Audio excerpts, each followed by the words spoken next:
السلام علیکم ورحمۃ اللہ وبرکاتہ۔ وعلیکم السلام۔ گامدی صاحب، امید کرتا ہوں آپ خیریت سے ہوں گے۔ گامدی صاحب، میرا سوال ہے واقعہ کربلا کے کانٹیکسٹ کے اندر کہ جب ہم واقعہ کربلا کا مطالعہ کرتے ہیں تو کسی بھی چیز کا، اسلامک تاریخ کا مطالعہ یا قرآن مجید کا یا احادیث کا، روایات کا مطالعہ، تو اس میں ہم یہ چیز دیکھتے ہیں، سب سے پہلے بنیادی جو چیز ہے کہ وہاں پر جو شہادت دے رہا ہے وہ کون ہے۔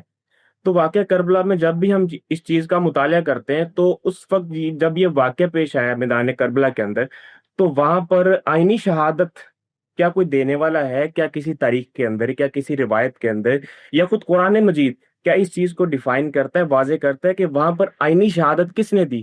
اور جب یہ واقعہ جو بھی آج کتابوں میں لکھا گیا ہے، اہل تشیع کی کتابیں ہم لے لیتے ہیں یا تاریخ کی کتابیں لے لیتے ہیں، تو یہ واقعہ کربلا کا جو اصل پس منظر ہے، جو اس پر پہلی کتاب لکھی گئی ہے، وہ کون سی کتاب ہے؟ ہمیں کس طرح پتہ چلتا ہے وہ اتھینٹک روایت یا کوئی اتھینٹک دلیل ہمارے پاس کون سی ہے کہ جس سے یہ پتہ چلے کہ واقعہ کربلا کا حقیقی پس منظر کیا ہے، اس کا آغاز، اس کا یعنی شہادت تو کسی ایسے شخصی کی ہو سکتی تھی جو اس معرکے میں موجود ہوتا، یا سیدنا حسین کے ساتھ ہم سفر ہوتا، یا مقابل میں جو لوگ آئے تھے ان میں سے ہوتا۔ اس میں زین العابدین ہی ہیں جو زندہ رہ گئے، بعد میں بھی انہوں نے اچھی عمر پائی، ایک بڑا عرصہ انہوں نے عبادت و ریاضت میں گزارا، بڑی غیر معمولی شخصیت تھی ان کی، وہی رہ گئے تھے۔ انہوں نے اس طرح کی کوئی تفصیلات کبھی بیان کرنے کی ضرورت محسوس نہیں کی، تو اس لیے یہ بہت بعد کے لوگ ہیں جنہوں نے یہ قصے سنائے ہیں، اور پھر مقتل کے نام سے یا اسی طرح بعض اور عنوانات کے ساتھ بعض رسالے لکھے گئے۔ وہ کوئی بڑے ثقہ لوگوں کی تصنیفات نہیں ہیں، وہی بنیاد بنی ہے ابو مخلف وغیرہ، اور بعد کے لوگوں نے وہ روایات جو زبان زد عام تھیں، لوگ ان کو کہیں نہ کہیں سے سن کے بیان کر رہے تھے، وہ اپنی کتابوں میں درج کر دی ہیں۔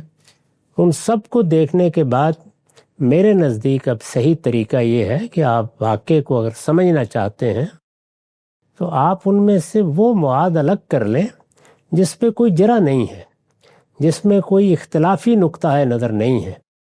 میں نے جب بھی یہ صحیح کی ہے، بالعموم تاریخی واقعات میں بڑی غیر معمولی اور بڑی حد تک معقول تصویر سامنے آ جاتی ہے، تو یہ طریقہ ہی آپ اختیار کر سکتے ہیں۔ عینی شاہدین موجود نہیں ہیں، چنانچہ اس طریقے کی روشنی میں یہ بڑی سادہ چیز ہے۔ یعنی سیدنا حسین رضی اللہ عنہ نے جب یہ محسوس کیا کہ معاویہ رضی اللہ عنہ کے دنیا سے رخصت ہونے کے بعد اب انہوں نے ولایت عہد کا طریقہ اختیار کر لیا ہے اور اپنے بیٹے کو حکمرانی کے منصب پہ فائز کر دیا ہے، تو جس طرح قیادت کی صلاحیت رکھنے والے حوصلہ مند لوگ کوشش کرتے ہیں، انہوں نے کوشش کی کہ یہ حکومت ان کو منتقل ہو جائے۔ اس مقصد کے لیے وہ عازم سفر ہوئے۔ وہاں مکے میں اس کے کوئی اسباب نہیں تھے، وہاں حج کے موقع پر وہ موجود تھے، لیکن اس کے باوصف وہ یہ جانتے تھے کہ یہاں عبداللہ بن زبیر بھی ہیں۔ مدینے سے وہ گریز کر کے نکل آئے تھے، چنانچہ انہوں نے کوشش کی کہ وہ کوفہ چلے جائیں۔ کوفہ کے لوگ ان کو بلا بھی رہے تھے۔ کوفہ ان کے والد گرامی کے شیعان کا شہر تھا، یعنی زیادہ تر ان کے حامی وہاں آباد تھے، ان کا وہ دارالحکومت بھی رہا تھا۔ ان کی دعوت پر جا رہے تھے۔ حکومت نے پہلے مرحلے میں وہ حالات کا اندازہ کر کے ان کو قابو میں کرنے کی کوشش کی کہ کوئی فساد پیدا نہ ہو۔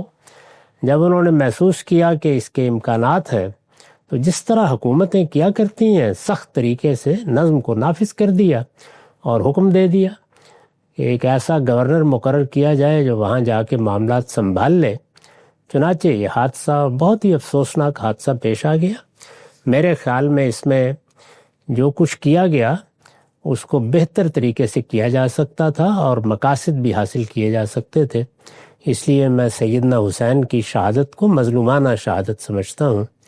ان کے ساتھ یہ معاملہ اس طرح کرنے کی کوئی خاص ضرورت نہیں تھی۔